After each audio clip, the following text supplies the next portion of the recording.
The snow fell in thick, heavy flakes as Elizabeth gripped her steering wheel tighter. What had started as light flurries was quickly turning into something much worse. The weather people on the radio had gotten it wrong again. Very wrong. Just a dusting, they'd said that morning. Nothing to worry about. Elizabeth shook her head as she leaned forward, straining to see through her windshield. The wipers fought a losing battle against the snow, and the road ahead disappeared into white nothingness. Her headlights barely cut through the darkness of the early evening. At 38, Elizabeth had seen plenty of Montana winters, but this storm had come out of nowhere. The temperature had dropped faster than anyone expected, turning a mild January day into a freezing nightmare. She'd spent the day guiding a group of tourists through the safer trails near Whitefish Mountain before the weather turned, and now all she wanted was to get home to her small cabin, light a fire, and forget about the outside world. She glanced at the truck's temperature gauge, 12 degrees and dropping. Not good. The road curved sharply ahead, winding along the mountainside. Elizabeth slowed even more, her tires crunching over fresh snow. She'd driven this route hundreds of times, but tonight it felt treacherous and foreign. The wind howled around her truck, pushing against it like an invisible hand. That's when she saw it, a flash of red through the curtain of white. Brake lights, dim but unmistakable, half buried in a snowdrift just off the curve ahead. No, no, no, Elizabeth muttered. Someone had gone off the road. She pulled over carefully, making sure her truck was visible with hazards blinking. Grabbing her emergency backpack from behind the seat, the one she never traveled without, she zipped her heavy coat up to her chin and pulled on her gloves. The moment she stepped outside, the cold stole her breath away. The wind cut through her layers like they were nothing, and snow immediately stuck to her eyelashes. She trudged toward the stranded car, sinking knee-deep with every step. It was a small blue sedan, its back end partially hidden by the growing snowdrift. The hazard lights blinked weakly, a sign the battery was running low. Elizabeth knocked on the driver's window, brushing away snow to peer inside. A young woman looked back at her, eyes wide with fear and relief. She rolled down the window just a crack. "Are you okay?" Elizabeth had to shout over the wind. "My baby," the woman said, her voice shaking. "Please help my baby." Elizabeth's search and rescue instincts kicked in immediately. "I'm going to help you. Can you unlock the doors?" The woman nodded, and Elizabeth heard the click of the locks. She rounded the car to the passenger side, away from the worst of the wind, and climbed in. The interior of the car was cold, not as cold as outside, but dangerously chilly. In the back seat, bundled in what looked like every piece of clothing the woman could find, was a tiny baby. The woman herself wore only a light jacket. Her lips had a bluish tinge. "I'm Elizabeth. What's your name?" "Maya," the woman said through chattering teeth. "And that's Lily. She's 3 months old." Elizabeth reached into the back seat to check on the baby. Lily's face was red from the cold, but she was still active, which was a good sign. Her breathing seemed labored, though, and Elizabeth didn't like how cool her tiny hands felt. "How long have you been out here?"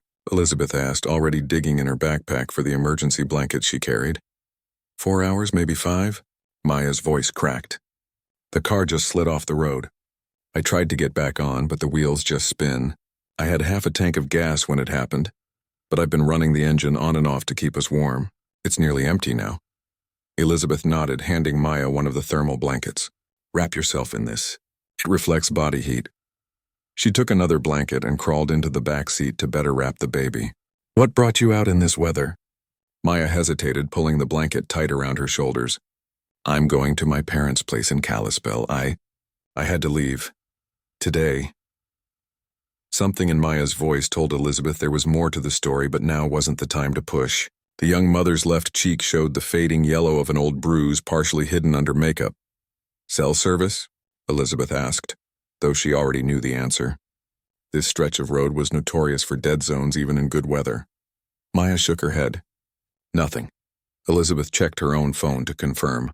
No bars. "The nearest town is Riverside, about 20 miles back the way I came. In this weather, it might as well be 100. Baby Lily let out a weak cry, and Maya reached back to touch her face. She was feeling warm earlier before the car got so cold. "I think she might be getting sick." The fear in her voice was palpable. Elizabeth felt the baby's forehead. It was warm despite the cold car, too warm. A fever in these conditions could be dangerous. "Here's what we're going to do," Elizabeth said, trying to sound calmer than she felt. We need to keep Lily warm and stable until help can reach us or the storm breaks. I have supplies in my backpack and more in my truck. She laid out her plan, speaking clearly and confidently to keep Maya focused. We'll move you both to my truck. It has a full tank of gas so we can run the heater longer. I've got water, some energy bars, and a first aid kit with children's fever reducer. Maya nodded, seeming to draw strength from Elizabeth's certainty. Once we're in my truck, we'll try the radio. Sometimes the emergency channels work when phones don't. Elizabeth didn't mention that in a storm this bad, even that was a long shot. If we can't reach anyone, we shelter in place and wait it out. Elizabeth helped Maya wrap Lily in another layer before bundling her inside her own coat, against her chest, to carry her to the truck. The baby felt so small and vulnerable against her. The short walk to the truck was brutal. The wind had picked up even more, driving icy needles of snow into any exposed skin. Elizabeth used her body to shield Lily while guiding Maya with her free arm. Once inside the truck, Elizabeth cranked the heat and helped settle Maya and Lily in the back seat, where they'd have more room to lie down. Where were you headed before you found us? Maya asked as she cradled Lily. Home. I live about 15 miles from here up near Fisher Creek. Alone? Elizabeth nodded. Just me and too many houseplants. She tried the radio while she spoke, flipping through channels and hearing nothing but static. I don't know how to thank you, Maya said quietly. Most people would have just driven by. No, they wouldn't, Elizabeth replied, though she wasn't entirely sure that was true. She'd seen plenty of human kindness in her years with search and rescue. But she'd also seen how people sometimes looked the other way when helping meant putting themselves at risk. As the heater slowly warmed the truck's interior, Elizabeth found the children's fever reducer in her first aid kit and showed the bottle to Maya. It might help Lily feel better. When did she eat last? About an hour before you found us. I still have some formula, but not much. Elizabeth nodded. We'll make it last.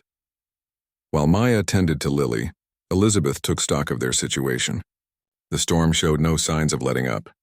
If anything, it was getting worse. The snow was now falling so thick that she could barely see the hood of her own truck, let alone the road. She tried the radio again, announcing their location and situation to empty airwaves. No response. We might be here until morning, she said honestly, but we have enough gas to keep warm and I've got supplies. Maya looked up from Lily with worried eyes. I can't believe this is happening.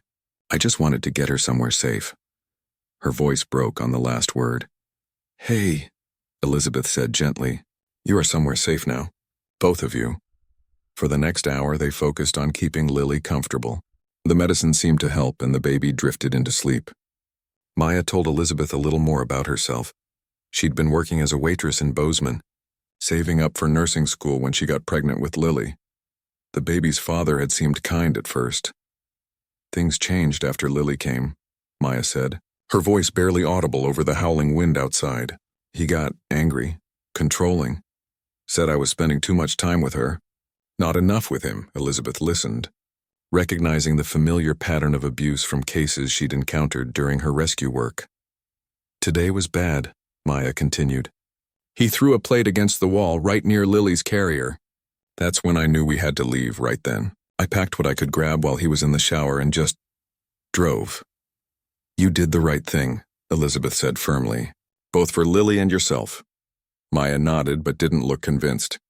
What if he finds us? What if? One problem at a time, Elizabeth interrupted gently.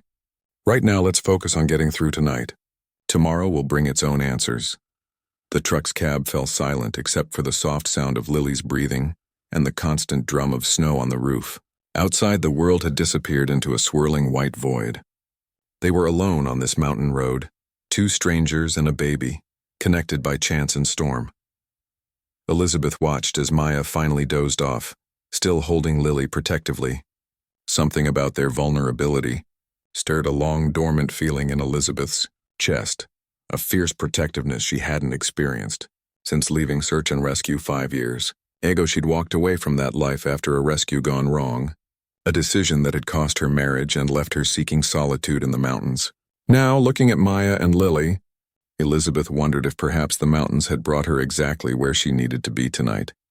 The storm raged on, but inside the truck, A different kind of warmth began to grow, the kind that comes from human connection when it's needed most. The dashboard clock read 11:37 p.m. when Elizabeth realized they had a serious problem. The truck's fuel gauge had dipped below a quarter tank, even with careful management, running the engine for 15 minutes, then off for 45. They wouldn't make it through the night. "We need to move back to your car," Elizabeth said softly, not wanting to startle Maya, who had finally fallen into a restless sleep. Maya's eyes fluttered open. "What? Why?" She instinctively pulled Lily closer to her chest. "My fuel is running lower than I thought. Your car is more sheltered from the wind, and I've got a better idea of how to make it through the night." Elizabeth was already pulling supplies from various pockets and compartments in her truck. "Trust me on this. I did search and rescue for 8 years. The young mother nodded, though fear flickered across her face. "Lily's fever seems a little better at least." "That's good. Keep her wrapped up tight for the trip back." Elizabeth stepped outside first, the cold hitting her like a physical blow. The storm had settled into a steady, heavy snowfall, slightly less violent than before but no less dangerous. The temperature display on her truck now showed 8 degrees below zero. She waded through the snow, now almost waist-deep in places, carving a path for Maya to follow. When they reached the sedan, Elizabeth quickly brushed the accumulated snow from the doors and hood. "In you go," she said, helping Maya into the back seat with Lily. "I need to do a few things outside first." Elizabeth worked methodically despite her numbing fingers. First, she cleared the snow from around the exhaust pipe. A blocked pipe could fill the car with carbon monoxide when they ran the engine. Next, she used the emergency blankets from her pack to cover the windows, creating a layer of insulation against the bitter cold.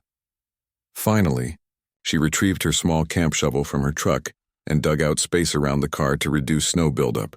By the time she climbed into the car, her face burned from the cold and she could no longer feel her toes. "Are you okay?" Maya asked, alarmed by Elizabeth's red face and violent shivering. "I will be," Elizabeth managed through chattering teeth. "Just need to warm up." Maya scooted over and wrapped part of her blanket around Elizabeth's shoulders. The simple gesture of kindness nearly brought tears to Elizabeth's eyes. "Thank you," she said once her shivering subsided. "Now let me show you our survival plan." Elizabeth laid out her supplies on the front passenger seat.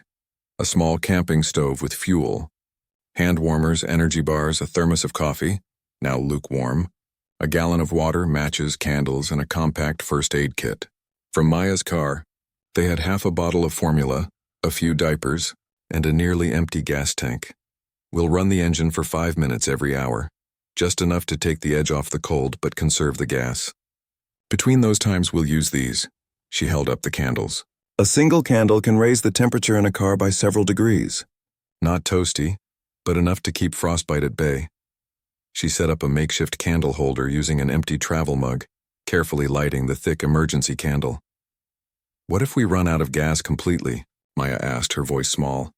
"We won't," Elizabeth promised. "We have enough to last until morning if we're careful. By then either the storm will have let up, or road crews will be out." Elizabeth wasn't entirely sure of this, but her years of rescue work had taught her the importance of maintaining hope. "Fear could kill as surely as cold. When did you learn all this?" Maya asked, watching as Elizabeth arranged their supplies for easy access. "I grew up in these mountains," Elizabeth replied, settling into the driver's seat where she could monitor both the road and their supplies. "My dad was a park ranger. He taught me and my brother everything about wilderness survival before I could even ride a bike." "That explains a lot," Maya said with a small smile. "I grew up in the city. The wildest thing I dealt with was the subway during rush hour." Elizabeth laughed. "Well, you're handling this like a pro." "Not really.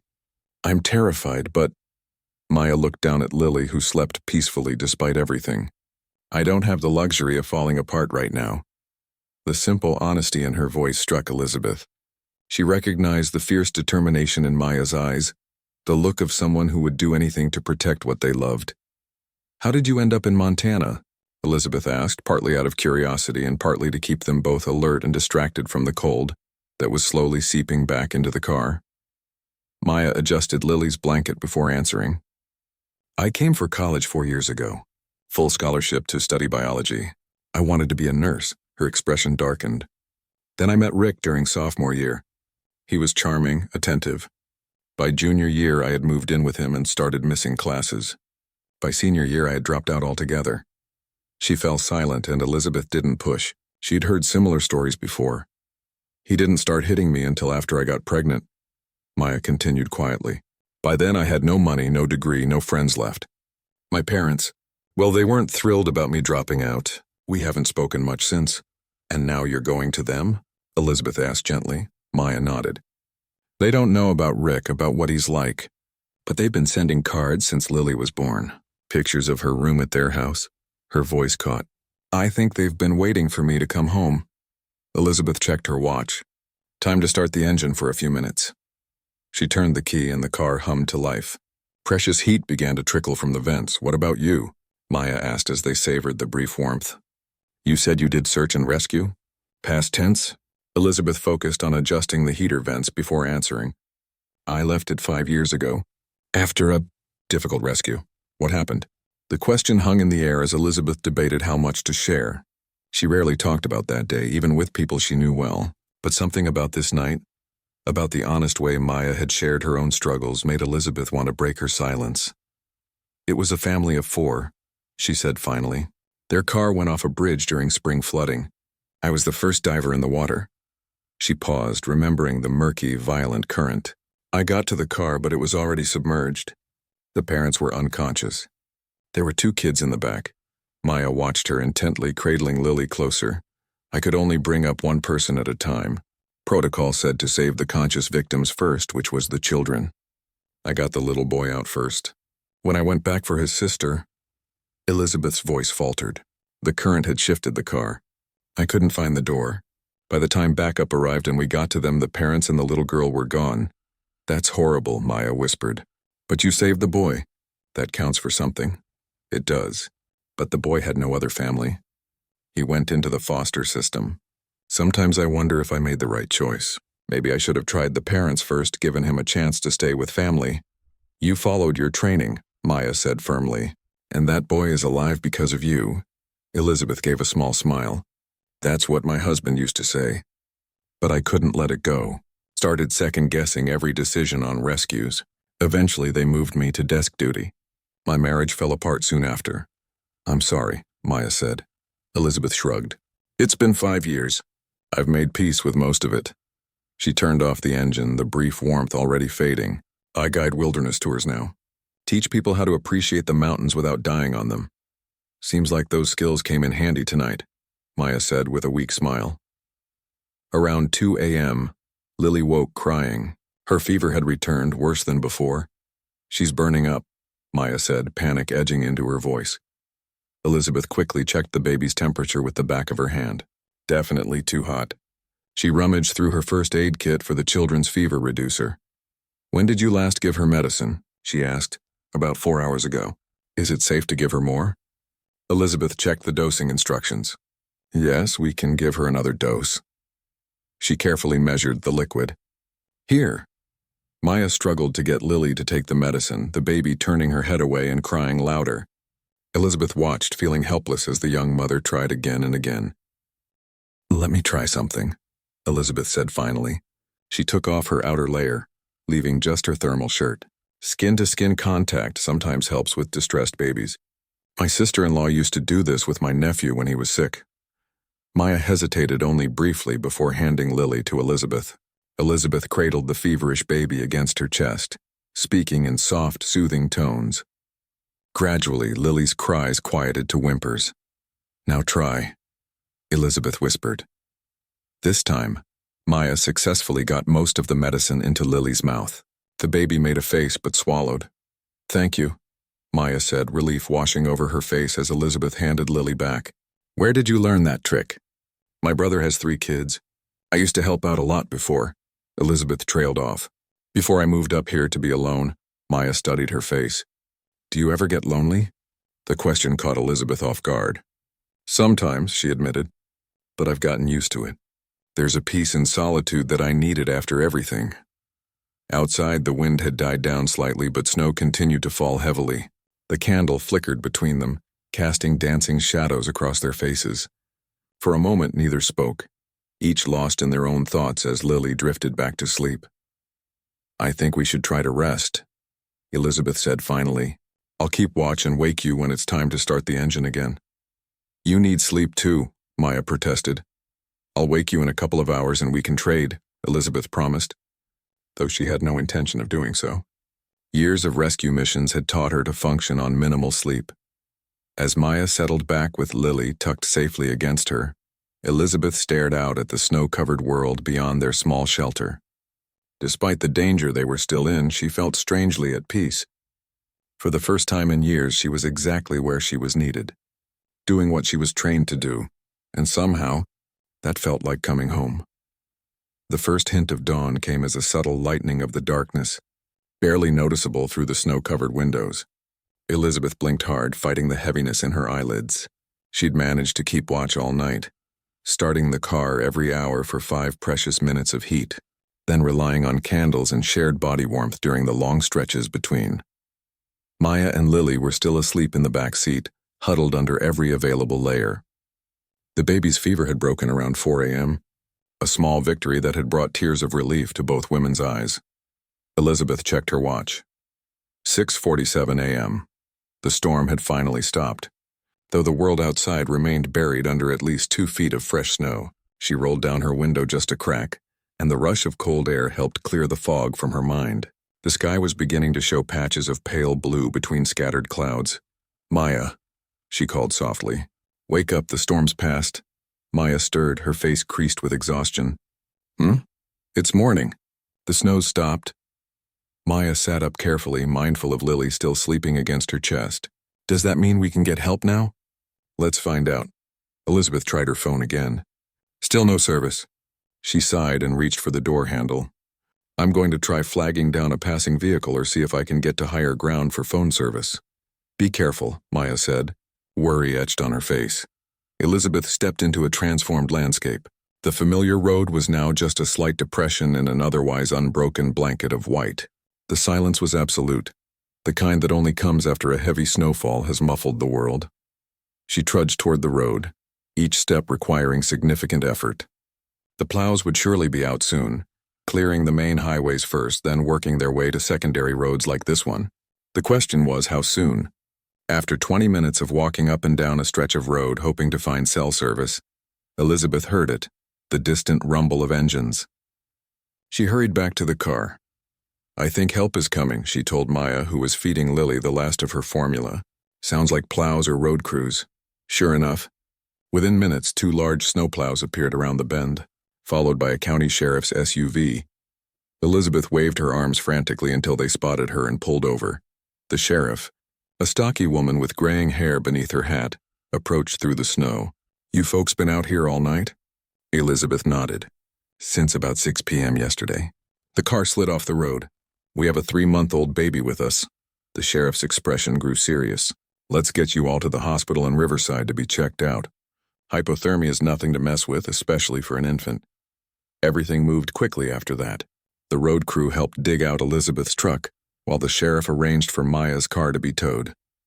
Within an hour, they were in the warm interior of the sheriff's vehicle, heading toward Riverside's small hospital. You're lucky, the sheriff commented as she drove. We've had 3 weather-related fatalities already.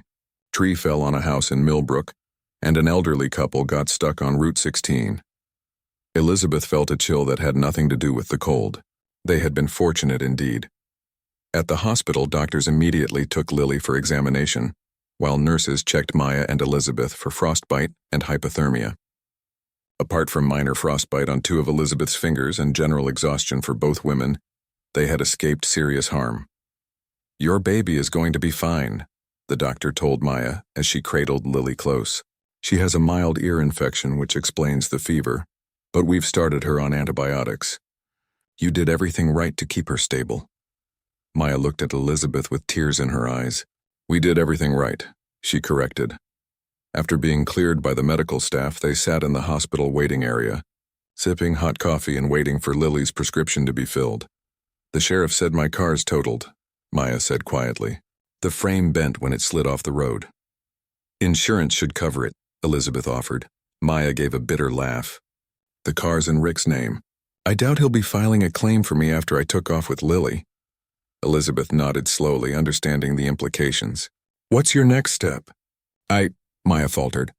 I still need to get to my parents in Kalispell. They're expecting us tomorrow, well, today now. But I don't have enough money for a rental car. She looked down at Lily, now sleeping peacefully in her arms. Maybe there's a bus? Or I could see if my parents can drive down. Though Dad's back has been giving him trouble lately. Elizabeth watched Maya, noting the dark circles under her eyes, the way her shoulders drooped with exhaustion and worry. She made a decision that surprised even herself. My place is about 30 minutes from here, in the direction of Kalispell. Why don't you two stay with me tonight? Rest up properly, and tomorrow I can drive you the rest of the way to your parents. Maya looked up, startled. You've already done so much. It's no trouble, Elizabeth said, meaning it. I have a spare bedroom that's just gathering dust. You both need a proper night's rest before you continue your journey. After a moment's hesitation, Maya nodded. Thank you. Really. The drive to Elizabeth's cabin was mostly silent, both women too exhausted for conversation. The plow trucks had cleared most of the main roads, though side streets remained buried. Elizabeth's truck handled the snow with ease, climbing the winding road toward her home in the pines. The cabin came into view, a modest A-frame structure with a wide front porch nearly hidden among towering pines. Smoke rose from the chimney and lights glowed in the windows. Maya looked confused. Someone's there? Elizabeth smiled. My neighbor, Tom. He's 82 and checks on my place when I'm gone. I'm guessing he heard about the storm and came to start the fire so it would be warm when I got back. Sure enough, Tom met them at the door, a tall, thin man with a full white beard and bright eyes that crinkled when he smiled. Lizzie. Heard on the scanner you got caught in that mess last night. He stopped when he saw Maya and the baby. Well now, you've brought company. Tom, this is Maya and her daughter Lily. They're the reason I'm still in one piece. Elizabeth made the introductions as they stepped into the warm cabin. Maya, this is Tom, my self-appointed grandfather and guardian angel. Tom waved away the compliment. I've got soup on the stove and fresh bread keeping warm in the oven. Figured you'd be hungry. You're a saint, Elizabeth said, helping Maya out of her coat. The cabin's interior was simple but comfortable, an open living area with a stone fireplace, a small kitchen, and a short hallway that led to 2 bedrooms and a bathroom. Plants filled every windowsill and corner, adding life to the wooden interior. It's beautiful, Maya said, taking in the view of snow-covered mountains through the large windows. It's home, Elizabeth replied simply. She showed Maya to the spare bedroom, a cozy space with a queen-sized bed and a small crib in the corner. The crib was my nephew's. My brother stored some baby things here after they moved to Seattle. Maya's eyes filled with tears. I don't know how to thank you for all this. You don't need to. Let's just focus on getting you both rested and healthy. After a hearty meal of Tom's vegetable soup and fresh bread, the older man headed home, promising to check in tomorrow. Elizabeth showed Maya how to use the shower, gave her some clean clothes, and helped set up the crib for Lily. That night, as Elizabeth lay in her own bed for the first time in 2 days, she found herself listening for sounds from the spare room. The soft creak of floorboards as Maya walked with Lily, the gentle humming of a lullaby. These unfamiliar sounds in her usually quiet home felt strangely comforting. Morning came with bright sunshine reflecting off the snow, filling the cabin with light. Elizabeth was already in the kitchen making coffee when her phone rang. She didn't recognize the number. Hello? Is this Elizabeth Chen? A woman's voice, elderly but strong. Yes, it is. Who's calling? This is Patricia Thompson, Maya's mother. The woman's voice caught slightly. The hospital gave me your number. They said you saved my daughter and granddaughter's life. Elizabeth glanced toward the hallway where Maya and Lily were still asleep. I just happened to be there when they needed help, Mrs. Thompson. Patricia, please. There was a pause, then. My husband had a stroke early this morning. He's stable, but I'm at the hospital now. Maya doesn't know yet. Another pause. I can't take in Maya and the baby right now. Not with Robert needing full-time care. Elizabeth sank into a chair. I see. The hospital said you offered them a place to stay last night. I know it's an enormous imposition to ask, but is there any chance? They can stay with me until you're back on your feet, Elizabeth said without hesitation, surprising herself with the certainty in her voice. I couldn't ask. You didn't ask. I offered. Elizabeth's tone was gentle but firm. Maya and Lily are safe here, and they can stay as long as they need to. When she hung up the phone, Elizabeth stood by the window, watching the sunlight sparkle on the fresh snow. Her peaceful, solitary life was about to change dramatically. She should have felt anxious, maybe even resentful of the disruption. Instead, she felt something she hadn't experienced in years: purpose. The sound of Lily's cries echoed down the hallway, followed by Maya's soft voice comforting her. Elizabeth took a deep breath and went to put on another pot of coffee. It was going to be a difficult conversation, but somehow, she knew they would figure it out together. 3 months could change everything, Elizabeth thought as she watered the potted herbs on her kitchen windowsill. Outside, spring had finally come to the mountains, melting away the last patches of snow and bringing the first wildflowers to her yard. "Lily, sweetheart, that's not for eating." Maya's gentle voice came from the living room. Followed by the baby's delighted squeal, Elizabeth smiled. That sound, a happy baby's laughter, had become as familiar in her home as the creaking of the old pine floors or the tap of branches against the roof on windy nights. What had begun as a temporary shelter during a crisis had gradually shifted into something neither woman had planned. After Maya's father's stroke, the timeline for moving to her parents' home had become uncertain. Patricia was overwhelmed with Robert's care and rehabilitation, making it impossible to help with a baby too. "Need help?" Elizabeth asked, entering the living room where Maya sat, cross-legged on the floor beside Lily. The 7-month-old had recently discovered crawling and was now industriously making her way toward the bookshelf. "I think we're good," Maya said, gently redirecting Lily toward her toys. "Aren't we, little explorer?" Elizabeth checked her watch. "I should head out soon. First tour group of the season is at 10. We'll be fine. I don't start work until 3, so plenty of time to drop Lily at Mrs. Wilson's." Maya looked up with a smile that didn't quite reach her eyes. "I still can't believe you talked the community center into hiring me. All I did was introduce you. You got the job on your own merit." Elizabeth grabbed her guide pack from the hook by the door. "How's the online class going?" Maya's face brightened. "Actually, really well. I aced the anatomy quiz yesterday. Just 9 more credits and I can apply to the nursing assistant program." "That's fantastic," Elizabeth said, meaning it. She'd watched Maya slowly rebuild her confidence over these months, going from a frightened young mother with no options to a woman with goals and growing independence. The arrangement they'd fallen into had been surprisingly easy. Elizabeth worked days as a guide, while Maya had an afternoon shift at the community center's front desk. Their elderly neighbor, Mrs. Wilson, watched Lily during the overlap hours. Completely smitten with the baby who reminded her of her own grandchildren in Minnesota, Elizabeth had even cleared out the small sunroom at the back of the cabin, turning it into a makeshift study where Maya could work on her online classes in the evenings. "Don't forget Tom's bringing over trout for dinner," Maya called as Elizabeth headed out. "He said he caught a big one especially for you. Tell him I'll clean and cook it if he tells one of his fishing stories that doesn't end with the one that got away." Elizabeth replied with a laugh. As she drove toward the ranger station where her tour group would meet, Elizabeth reflected on how much her life had changed.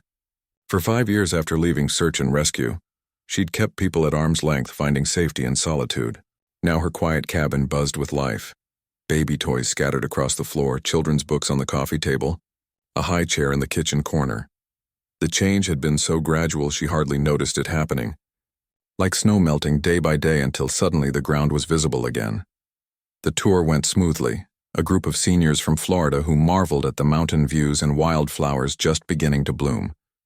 Elizabeth found herself checking her phone between stops, something she never would have done before. Maya had sent a photo of Lily with applesauce all over her face, captioned, "First attempt at spoon-feeding, partial success." Elizabeth was smiling at the picture when her phone rang. The community center's number. "Hello? Elizabeth?" Maya's voice was tight, controlled in a way that immediately set off alarm bells. "What's wrong?" Rick called the center. "He somehow found out I work here." Maya's voice dropped to a whisper. "He said he's coming to get what's his. I don't know how he found me." Elizabeth's blood ran cold. "Are you safe right now?" Is Lily with you? "No, she's still at Mrs. Wilson's. I'm in the break room. My supervisor said I could go home early, but..." Maya's voice caught. "I'm scared to leave." "What if he's waiting?" "Stay there. I'm 30 minutes away. I'll call Sheriff Reyes on my way. Elizabeth quickly arranged for another guide to take over her group, claiming a family emergency. As she drove toward town, she called the sheriff's office. Karen Reyes had been the responding officer the morning after the snowstorm and had checked in on them several times since. "There's not much we can do until he actually shows up," Sheriff Reyes said after hearing the situation. "But I'll send a deputy to escort Maya home and we'll increase patrols near your cabin tonight. What about a restraining order? Bring her in tomorrow to file. I'll help push it through quickly." When Elizabeth arrived at the community center, Maya was waiting with a young deputy. Her face was pale, her fingers twisting the strap of her bag. "Any sign of him?" Elizabeth asked the deputy. "No, ma'am. I checked the parking lot and surrounding streets. No one matching his description." The drive home was tense, Maya constantly checking the rearview mirror. They picked up Lily from Mrs. Wilson's without incident, but the fear followed them like a shadow back to the cabin. "I should leave," Maya said that night after Lily was asleep. They sat at the kitchen table, mugs of tea growing cold between them. "I've put you in danger by staying here. You're not going anywhere," Elizabeth said firmly. "This is your home now, too. But Rick, he has a temper. If he finds out you're helping me, let me worry about that." Elizabeth reached across the table to take Maya's hand. "Tomorrow we're going to the sheriff's office to file for a restraining order. Then we're going to call your parents and update them on the situation." Maya nodded, tears welling in her eyes. "I thought I was done being afraid of him." "Fear doesn't mean you're weak, Maya. It means you understand the danger." Elizabeth squeezed her hand. "But you're not alone this time." The next week passed in a state of heightened vigilance. They filed the restraining order, which was granted quickly due to Sheriff Reyes's support and the documented history of abuse. Maya had finally been able to share Elizabeth installed motion sensor, lights around the cabin, and a security camera at the front door. Tom and two other neighbors, upon hearing the situation, organized an informal watch rotation, finding reasons to drive by the cabin throughout the day. By the following weekend, with no sign of Rick, they began to breathe easier. Maya returned to work, and Elizabeth resumed her regular tour schedule. Life settled back into its new normal. Then came the phone call from Mrs. Wilson. "There's a strange man asking questions at the general store," she said without preamble when Elizabeth answered, "wanting to know if anyone's seen a young woman with a baby." Mentioned the community center. Elizabeth thanked her and immediately called Maya, who was home with Lily. "Lock the doors.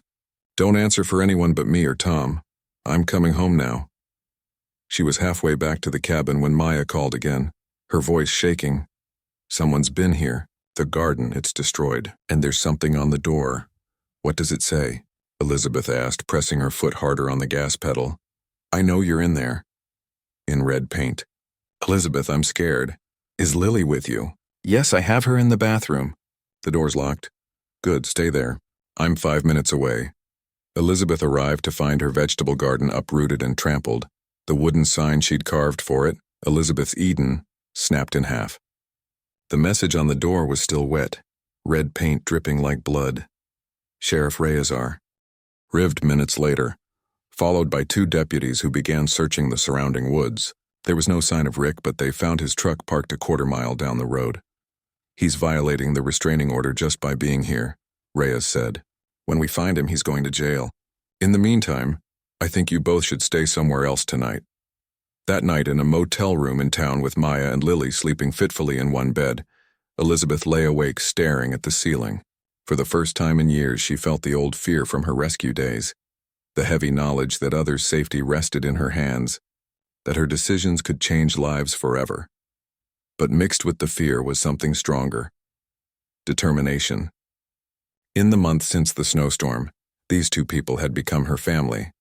Maya's quiet strength, Lily's joyful discovery of the world. They had filled spaces in Elizabeth's heart she'd thought were permanently closed. This time, she wouldn't let fear make her choices. This time she would stay and fight for what mattered. By morning, the situation had changed dramatically. Sheriff Reyes called at dawn. They'd found Rick trying to break into the cabin and arrested him for violating the restraining order and vandalism.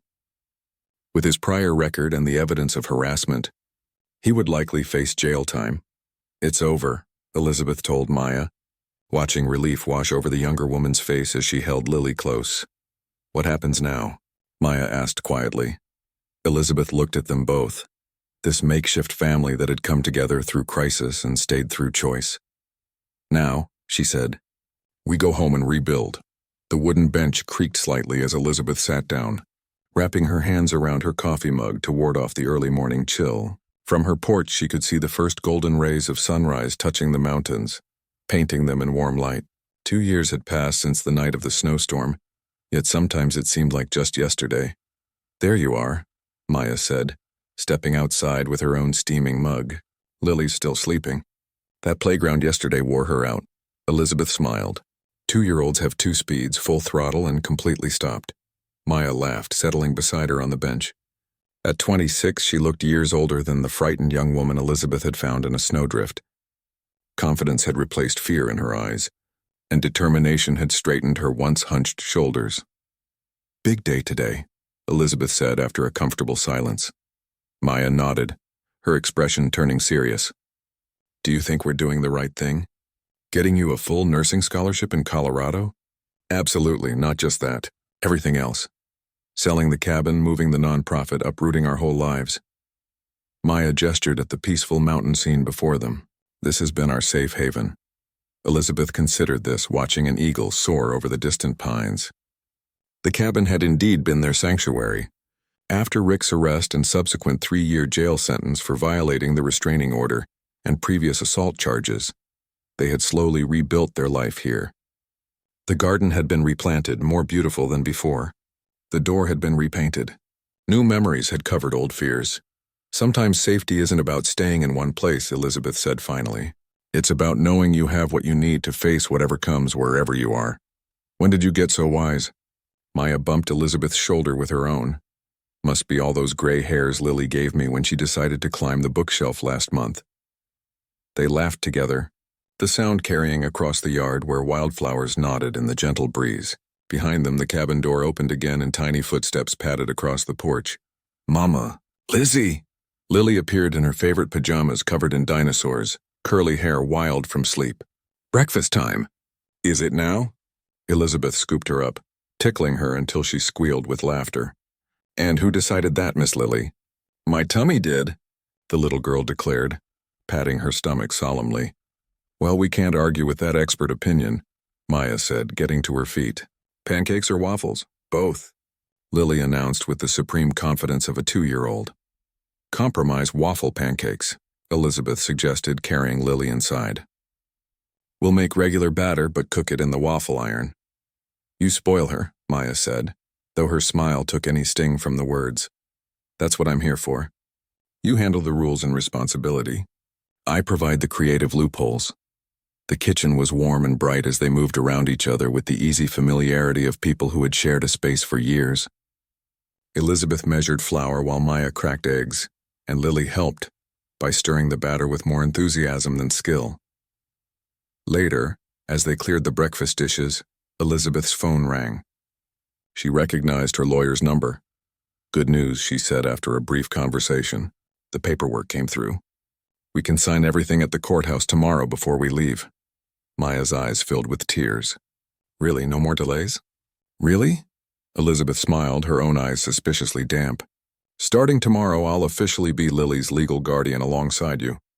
No one can ever question our family again." Lily, sensing the emotion in the room, wrapped her small arms around Elizabeth's legs. "Lizzie said?" Elizabeth crouched down to meet her eyes. "No, honey. Lizzie's very, very happy." The rest of the day passed in a whirlwind of activity. Most of their belongings had already been packed and shipped to their new home in Colorado.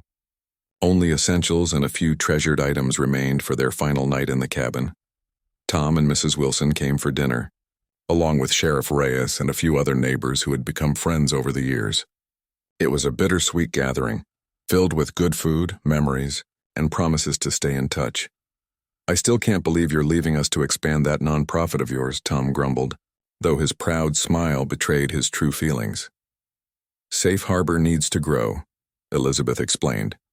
"There are women and children all over the country who need what we can provide."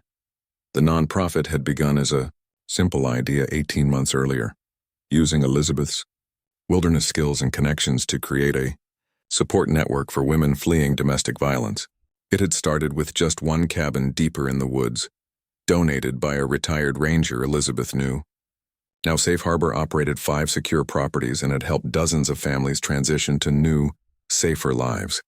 And this nursing scholarship is too good to pass up, Maya added. Full tuition, a stipend, and guaranteed placement after graduation.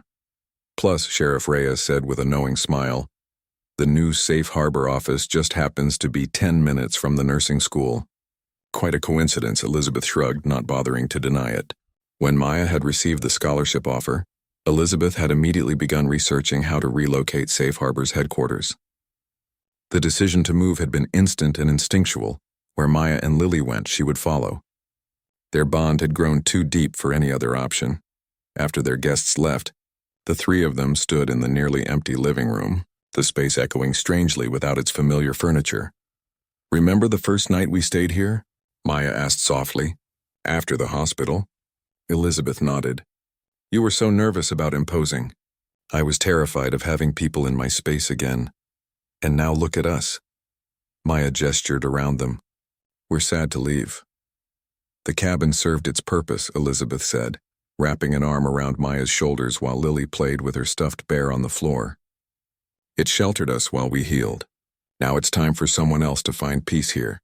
The young family, who had purchased the cabin, was also escaping a difficult situation, a father and son, leaving behind the grief of losing their wife and mother to cancer. Elizabeth hoped they would find the same healing power in these mountains that she had. The next morning dawned clear and perfect. After a quick breakfast, they drove to the courthouse in town where their lawyer waited with the final guardianship papers. By signing these documents, the judge explained, you, Elizabeth Chen, will become a legal guardian of Lily Thompson, with equal rights and responsibilities alongside her mother, Maya Thompson. Do you both understand and agree to these terms? We do, they answered in unison. The signing took only moments, but the weight of it filled the room. What had begun as a chance encounter in a snowstorm had led to this moment, the legal recognition of a family forged through crisis and love. Outside on the courthouse steps, Lily danced in circles, unaware of the significance of what had just occurred but feeling the joy radiating from her mother's. Maya wiped away tears while Elizabeth stood tall beside her, a protective hand on her shoulder. Ready for our new adventure? Elizabeth asked. Maya looked up at her, then down at Lily. With you two? Always. They walked to the car hand in hand, Lily skipping between them. Behind them, the mountains stood as silent witnesses to their journey, from strangers in a snowstorm to a family bound by choice and love as they drove away from the town that had sheltered them through their darkest and brightest moments. Elizabeth glanced in the rearview mirror. Lily had fallen asleep in her car seat, clutching the small wooden box Elizabeth had carved for her. Inside was a tiny snowflake pendant, a reminder of the storm that had brought them together. Maya reached across the seat to squeeze Elizabeth's hand. Thank you, she said simply. For what? Elizabeth asked, though she knew the answer. For stopping that night, for everything since. Elizabeth smiled, keeping her eyes on the road ahead, the road that would lead them to their new home, their new life, their continued story. Some people spend their whole lives searching for their purpose, she said softly. I found mine in a snowstorm. As the mountains receded behind them and new landscapes opened before them, Elizabeth felt no regret, only gratitude. The unexpected detour on a snowy night had not been an interruption to her life's journey, but the true beginning of it. What started as one woman saving another had become 2 women saving each other, day by day, choice by choice, love by love. And that, Elizabeth knew, was the most beautiful story of all.